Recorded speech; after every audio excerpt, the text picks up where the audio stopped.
Dernière navigation à la Trinité pour le classe 40 fermier de l'Ouessart. Demain, le bateau de François Engoulevent quitte le port breton, direction Anvers, puis le Canada et la ligne de départ de la Transat Québec-Saint-Malo. Cet hiver, l'équipe a travaillé pour préparer le bateau.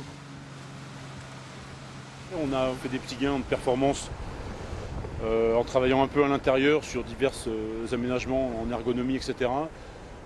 Des nouvelles voiles qui se comportent plutôt pas mal.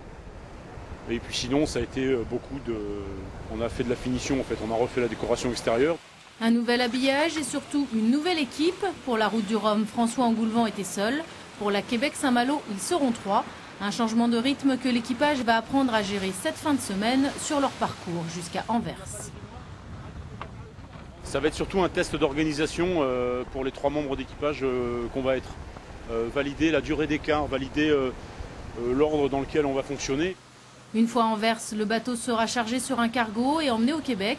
L'équipage le rejoindra plus tard pour préparer le départ de la course qui aura lieu le 20 juillet. Objectif, un classement correct. Le bateau va bien, mais c'est quand même un des premiers classe 40 qui a été construit. Par rapport au bateau de la dernière génération, on a un déficit en puissance.